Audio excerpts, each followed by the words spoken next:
On today's Hiwatt Soundbite, we're cleaning up the mud.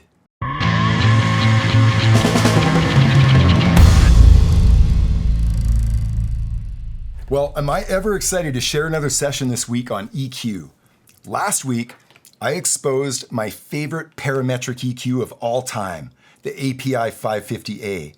Well, this week, I want to dedicate this entire session to talking about a category of equalization that plays a critical role into my everyday productions. I'm talking about the high-pass filter.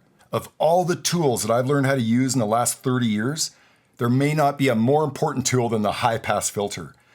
You know, I know some of you can relate to this, but when I go back and listen to mixes from the first 10 years of my career, they sound really muddy. I'm talking about not a lot of clarity in the bottom end. Well, today, and through experience, of course, I know exactly what caused that mud. So for today's session, I've got a couple of examples of how I like to use high-pass filters. And I can promise you, if you incorporate a couple of these ideas, that mud that we're talking about is going to be a thing of the past. There is no question that my implementing these ideas has fundamentally changed the sound of my mixes in a really good way. So I'm sharing something here that I have found to be an absolute game changer to my mixes. So let's get into this thing. Well, the technique in this first example, I've talked about this in past sessions, and I promise I'm going to continue to talk about this in future sessions. It's so important.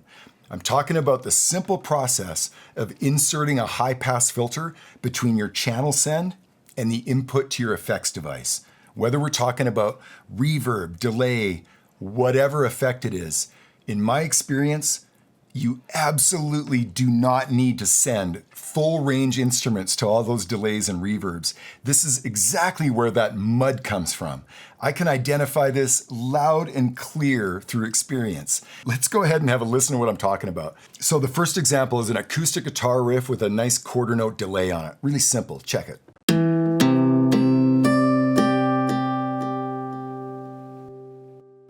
Lovely tone. Now I've got a high-pass filter inserted between that acoustic guitar and that delay line. Let me go ahead and bypass that. Let's have a listen to that.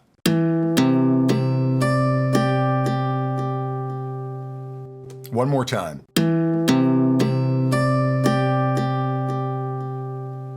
The first thing that I notice when I bypass that high-pass filter, I notice that that low C note is already starting to build up. And I'm just talking about one instrument.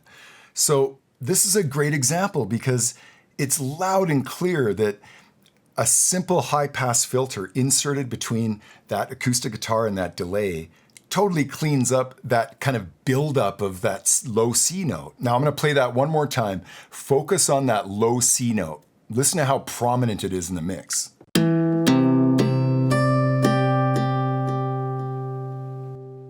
And now we'll have a listen with the high pass inserted.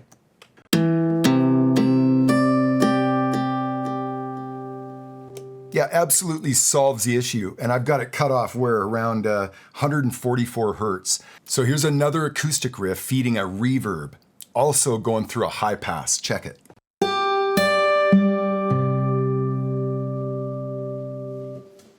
Beautiful sound. Now let's bypass that high pass filter that we put in place.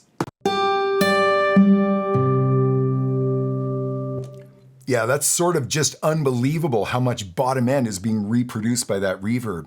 And it is totally unnecessary. This is exactly what messes your mixes up in a really big way, is when you allow full range instruments to be feeding all of these effects. Let's go ahead and put that high pass back in and listen one more time.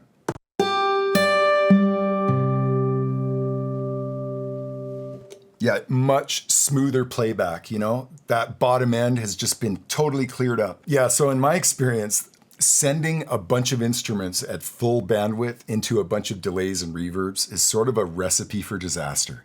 Your mixes are gonna benefit greatly from cleaning up some of that bottom end that's going to those reverbs and delays. Well, the way I accomplish this inside of Pro Tools is very simple. I literally create two auxiliaries every single time I'm setting up an effect. And though it makes for a slightly more complicated session, oh man, this ability to be able to insert a plugin between that send and that input to that device is priceless. Well, here's a great example. I'm feeding this vocal sub directly off the channel on bus 5 and 6.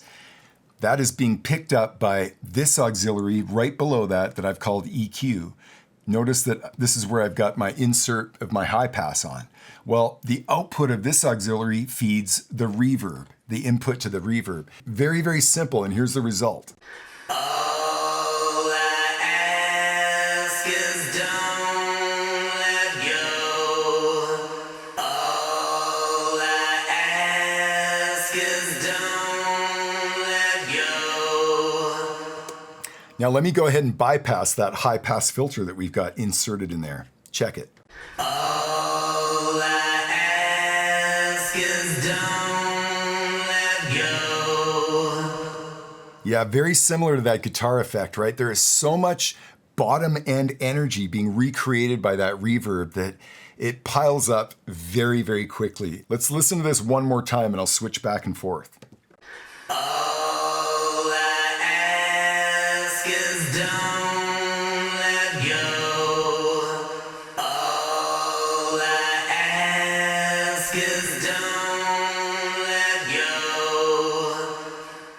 Absolutely unbelievable result we get from inserting that high pass between the channel send and the input to that reverb. And in these examples so far, we've just been listening to one track. Let's have a listen to what this sounds like when you add it to a whole multi-track. Let's check it. Well, for this third example, I just went back and opened up a random mix.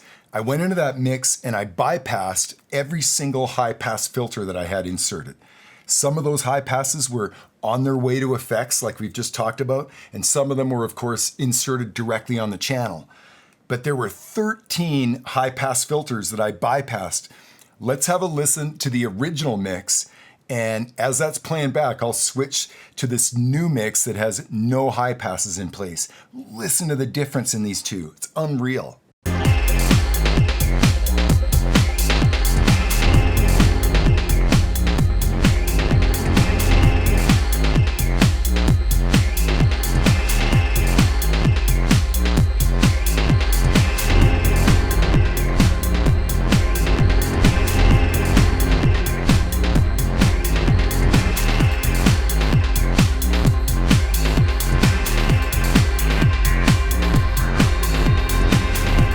The result of bypassing all of those high pass filters is just mud, right? I mean, exactly what we were talking about.